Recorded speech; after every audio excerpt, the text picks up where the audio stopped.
Hello and welcome to the Heritage Boatworks podcast. This is episode number 3.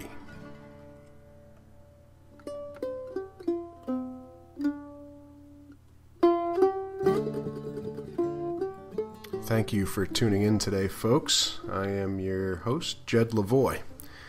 Very excited to be back on the microphone today. I missed you guys. It's hard to miss you. I've never met you and don't know who most of you are. But I missed recording, so I'm hoping I can do this a little more often in the future. But for now, it's just going to have to be a monthly event. But I hope you enjoy it, and please reach out to me and let me know if you do. This is the very first podcast of its kind. It's dedicated entirely to exploring, promoting, and preserving small boat builders of New England. I travel the coastal towns of New England and speak to the folks that build small boats. Guess I should turn my phone off here. Speak to the folks that build small boats. And by small, I mean anywhere from 25 feet down to any size, as long as it's qualified as a small boat.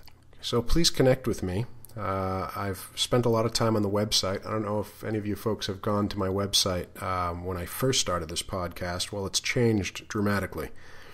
I started out with GoDaddy on their website builder platform, and it was fun. It's kind of like a Fisher-Price toy, playing around with it. But I kind of outgrew it very quickly. It doesn't allow for the modifications that I wanted. I wanted a little more control, so I basically blew up that site, and I started from scratch with WordPress, and I'm using Bluehost as a host, and I'm very happy with both of those products.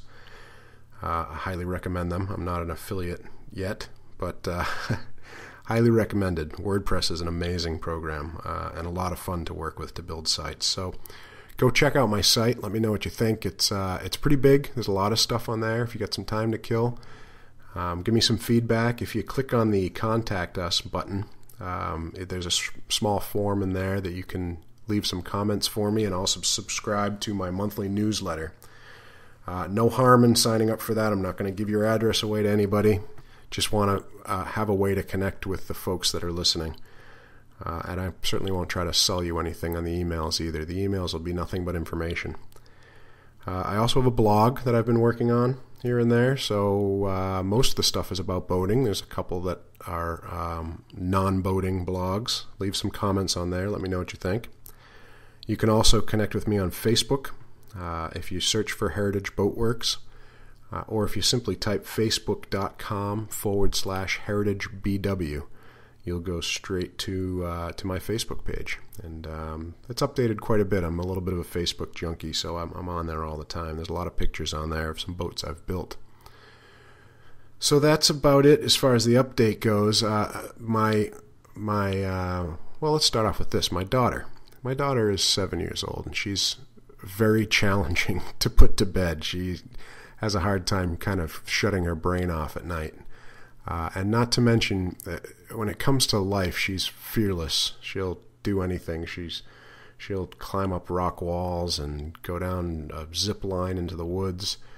But when it comes to bedtime, there's pretty much a monster under the bed and under the closet and in the bathroom and the shower. She's got monsters everywhere. So I need to kind of sit in her chair pretty much until she's asleep. So why am I telling you all this about my daughter? Well, the boat that I'm building, it's a Phil Bolger Bobcat. It's a 12-foot cat boat, kind of loosely designed around the Beetle Cat. I told my daughter that it was for her, so that's my latest ploy, is that I'm telling her that if she doesn't get to bed and get to sleep, I'm not going to be able to build her boat. So we're hoping that works. Hopefully I'll get down in the basement and do some more work on the boat. But for now, my only update on the Bobcat is that my daughter's asleep right now. Hopefully we'll get down there soon, and I'll have some pictures and updates for you. I'm very excited to get started on that project. So why don't we move right into the interview? This is the first interview for the Heritage Boatworks podcast, and it was a fantastic one. Lowell's Boat Shop in Amesbury, Massachusetts recently built a whaleboat for the Charles W. Morgan in Mystic, Connecticut. It's the last living whale ship, and they basically hired out a number of reputable boat shops in the area and had them build whaleboats for the whale ship.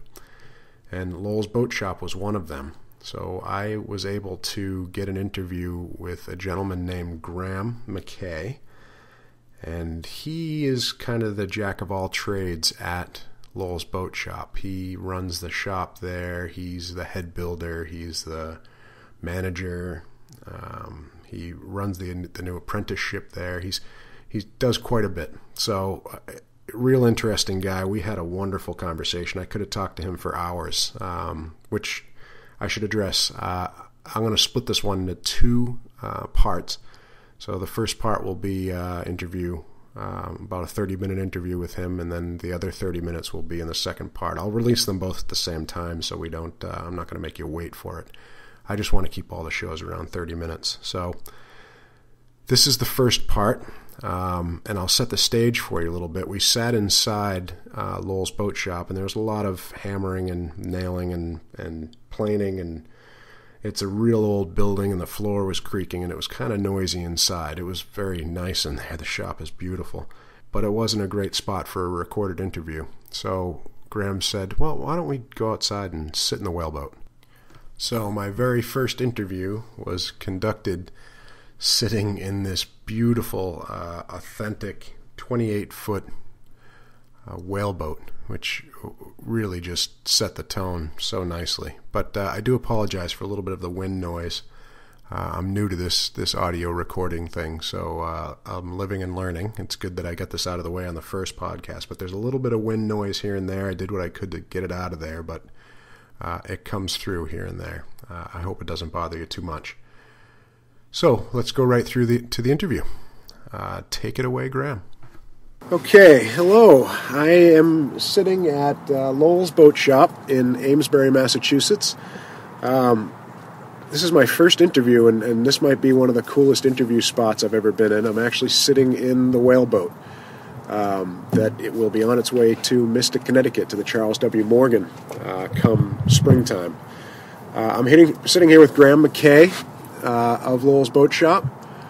Welcome to the podcast, Graham. Thank you. Thanks for. I feel honored being your first guest. Yeah, first guest. So we'll see how this goes. It might be a little choppy from my end, but I'm sure you've probably done this a handful of times. No, not too often. So, what I wanted to do with this podcast is get a little history about you personally. Get a little history about Lowell's Boat Shop. I know it's a very storied history, being the oldest continuously operating boat shop in the country, and then go through kind of what your plans are for the future here at Lowell's, and I'm sure that's an ever-evolving always thing.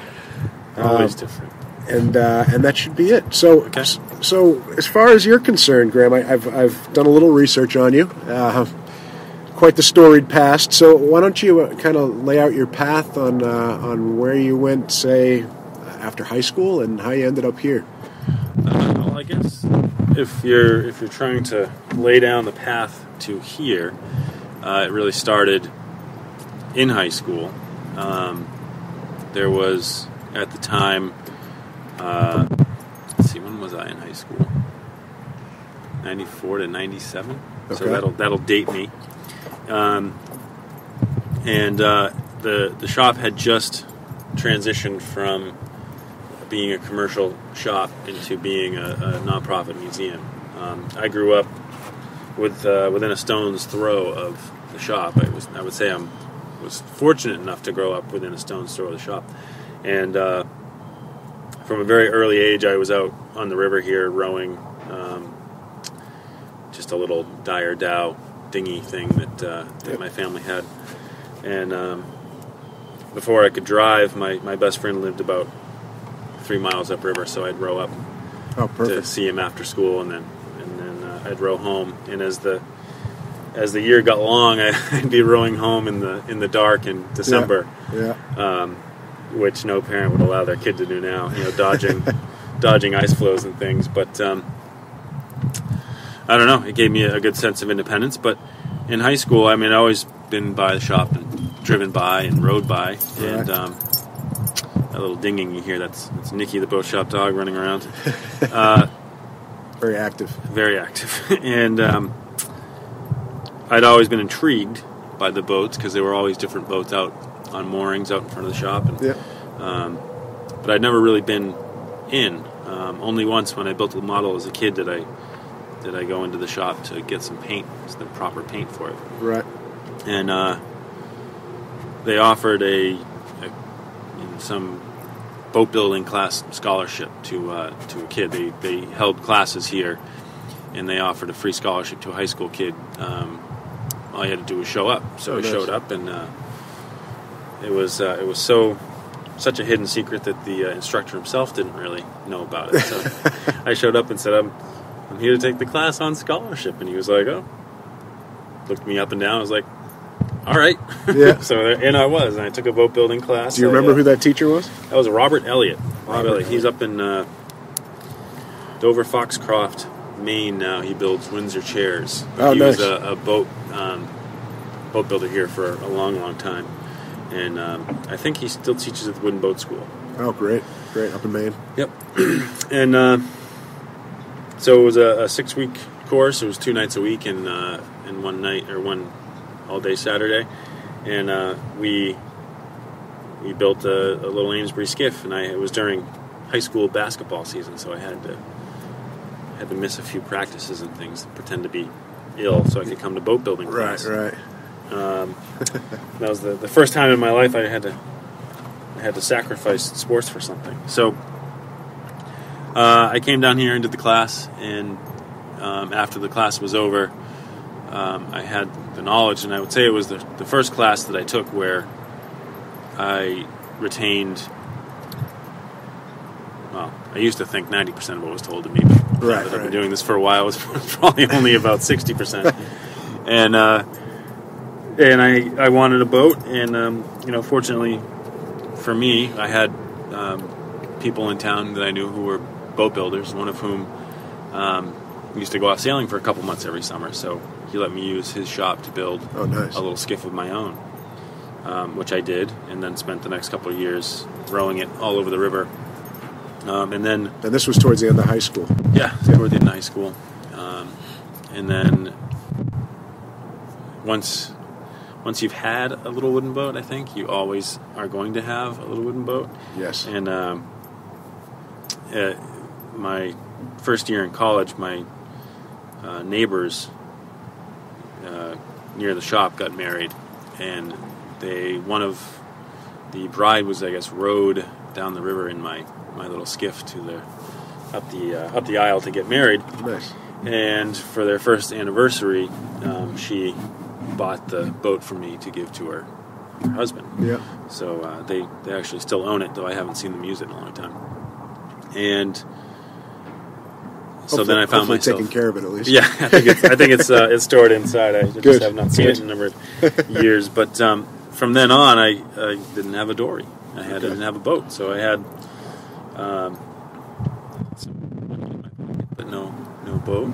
Right. And I got wind of a little pea pod thing that was in someone's backyard, so I went and found it. Yeah. And struck a deal. And then I had a little rotten old boat that I had to fix up, so then I had to learn a whole new set of, or a different set of boat building skills to get that thing back seaworthy, which I did. What was the construction on that? That was a Carvel built. Okay. I guess the Coast Guard had built a number of these lighthouse tender pea pods right. back when they actually had lighthouse keepers, and they'd keep these in the boat sheds, getting people and goods back and forth from the tender ships to the lighthouses on the Rocky Coast. So there were a number of these around, probably in the middle part of 20th century, early and middle part. And the last I saw, there's one at the Coast Guard base and station in Portsmouth, New Hampshire, out on Newcastle. Yeah, that's still in pretty good shape. But I remember shortly after getting this boat, I was up in Booth Bay, in the Coast Guard station in Booth Bay, and they had probably 6 or 8 of these boats upside down, rotting away because they just retired them, and they were surplus. And I don't know how the guy that I got it from had wrestled it out of the hands of the Coast Guard, but he did. So that proved to be a great boat. I put a rig on it and I sailed it around up in Casco Bay for a long time, and I only just sold it maybe a month ago. Really? I would say, yeah. Was that hard? It wasn't. I wasn't using it.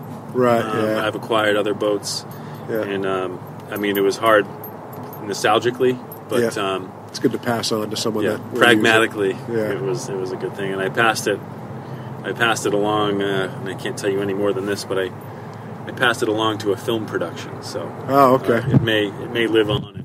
We may see it. Yes. We'll keep an eye out for it. Maybe interview number 2 a year from now. You can tell me. You can interview the boat.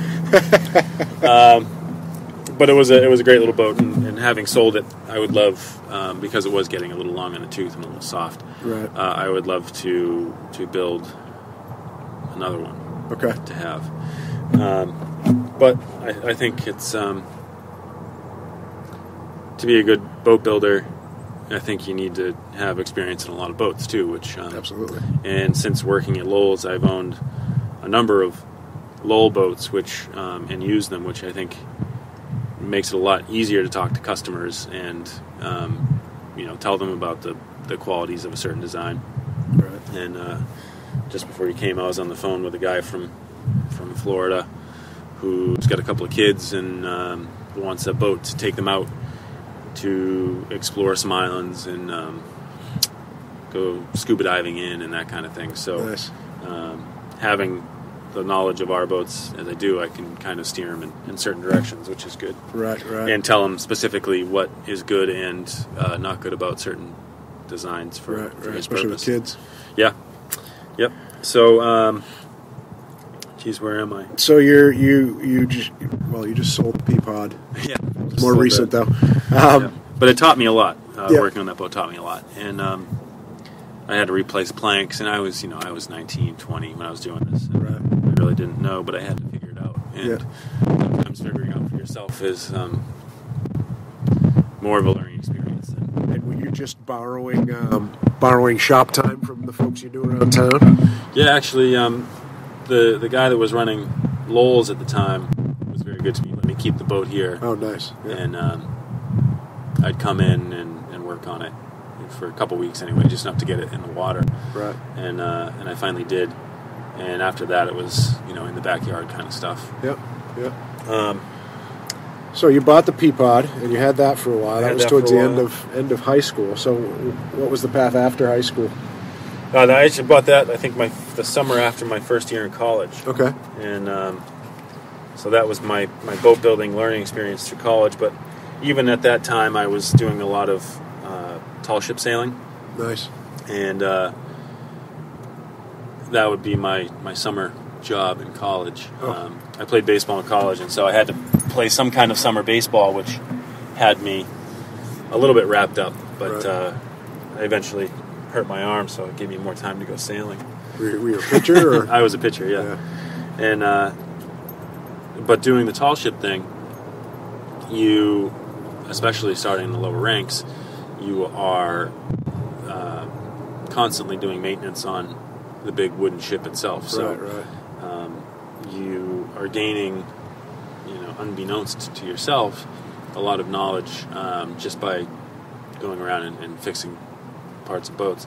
Boats. And the knowledge isn't even necessarily in the fixing. It's in the looking at the boat up close and how it's put together. Right. And looking at other boats, and then you can start to recognize, how they do go together. But I, at that point, had some skills, and the boats that I was working on were going in for some fairly major rebuilds. So I was taken on or under the wing of the shipwrights and taught how to plank and do stuff like that. So on the tall ships. Yeah, I went from that's a whole new ball. I went from putting half-inch planking in a little Peapod to trying to fit 3-inch oak planks into the side of a schooner, which or 500-pound timber. Exactly is not too dissimilar actually. Right. It's a lot easier. tolerances are a little bit different. Right. But I gained a lot of knowledge that way, and really, quite honestly, just by being around it and really, intently reading Wooden Boat and having to problem solve for myself, I learned a lot. And if I've learned anything, it's no matter how much you think you're still not nearly as knowledgeable as the old timers that did it day in and day out. What are some of the tall ships you were on? I've worked almost solely for the Ocean Classroom Foundation. Oh, okay. And their first boat was Harvey Gamage, which was built by Harvey Gamage in South Bristol, Maine, in 73, I think. And then they later purchased the Spirit of Massachusetts, which is ailing now, but I eventually became her captain a couple years ago. Oh, excellent. And they own the Westward, which is a steel staysail schooner. Right. But I've been in the industry now for a long time, and been involved in a lot of different boats in one way or another. So. Right. Are there any other plans to restore the Spirit of Massachusetts? Yeah, they're just trying to raise the money to do it.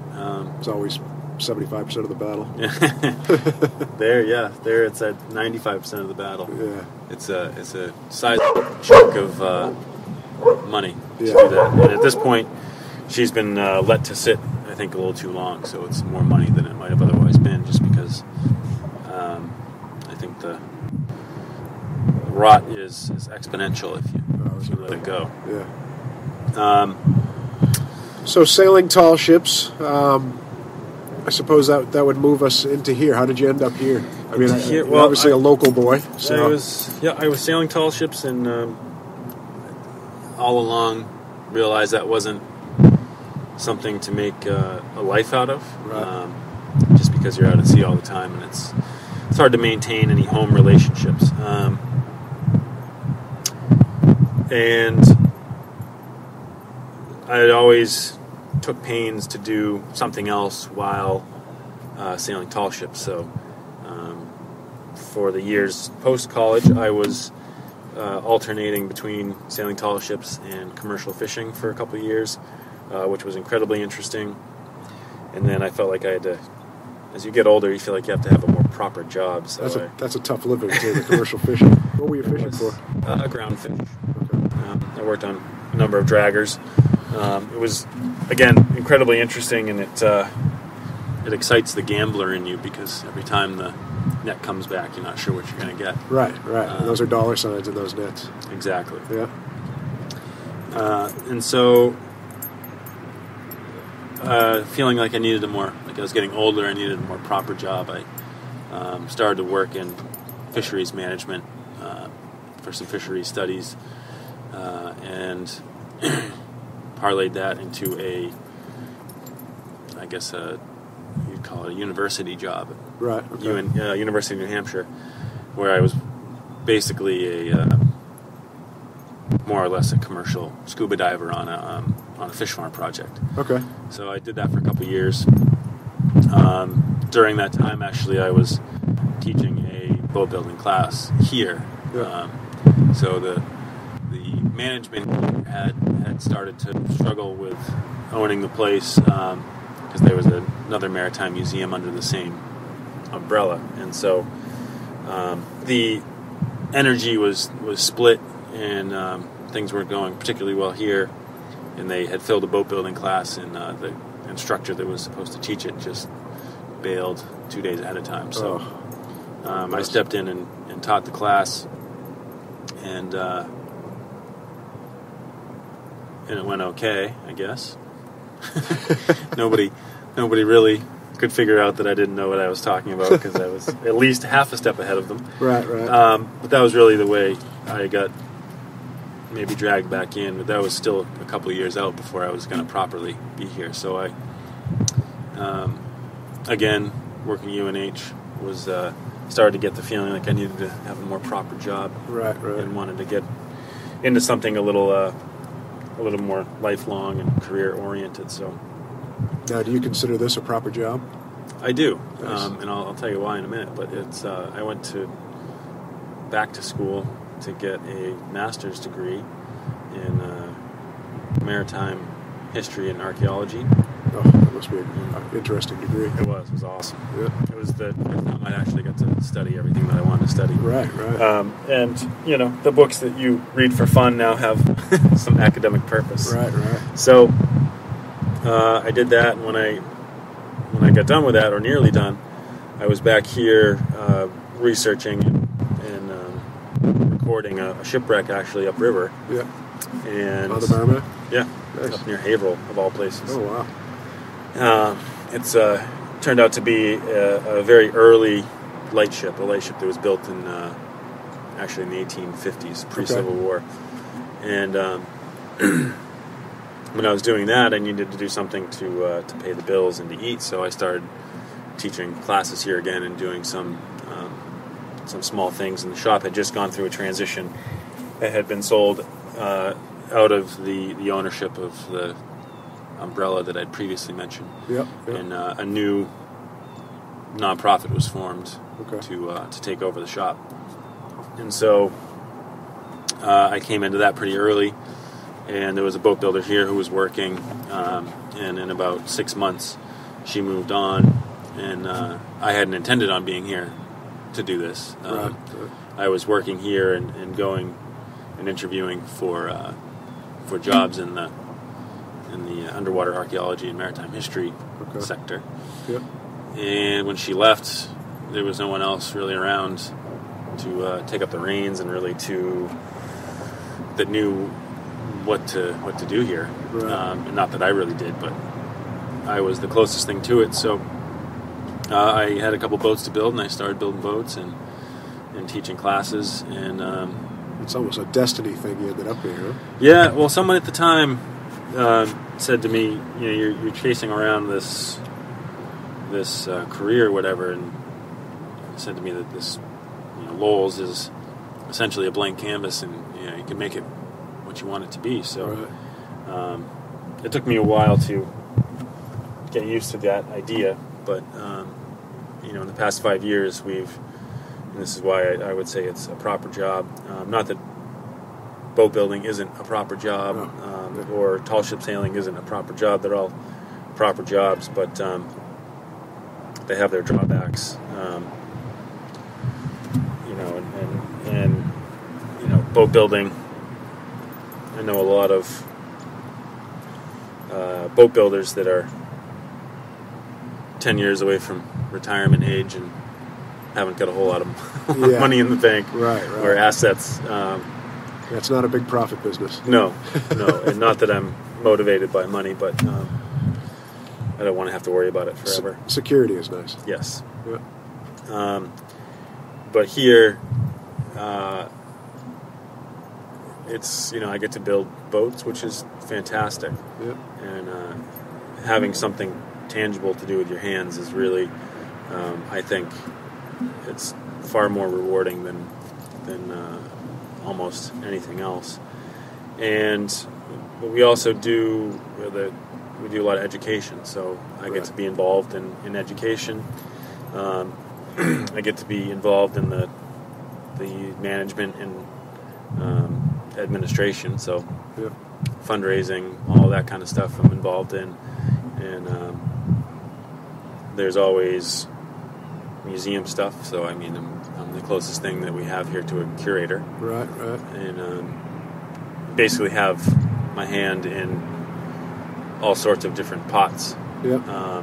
That's great. Which you wouldn't necessarily do if you went to work, for Peter Cass up in Maine building lobster boats. Right. You'd be building lobster boats all day, Yeah. which is great.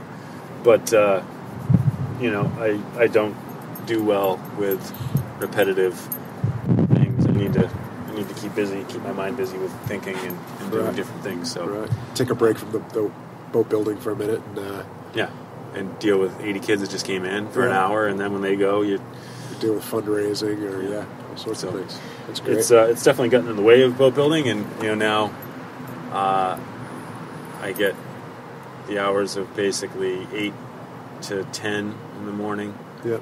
to do work, and 4 to 6 at night to do boat building work is essentially when I'm left to do it. Yeah. So. That sounds fantastic to me. Yeah, it is. No, it's awesome. To a guy who sits in a cube all day and tries to scrounge an hour or so to get down to the basement to work on the boat. Absolutely. Sounds wonderful. The shop itself is gorgeous, and an better environment I couldn't imagine. Perched out over the river, I get to go play in boats when I want. Well, that's a good segue into a little history about Lowell's. Yeah. When I got here, you were on the phone for about 10 minutes or so, and I got to roam around. It's magic up there. Mm-hmm. It's wonderful. What an amazing shop. And I know that if these walls could talk, the history up there is unbelievable. Okay, sorry to cut it off there, just as it's getting interesting. But as I mentioned, I want to keep these shows to 30 minutes. I won't bore you with any big introductions. Well, that's a tough word. On the next one, I'll just get right into the interview. So thanks for coming by, and please leave me some feedback. Always look to hear from you.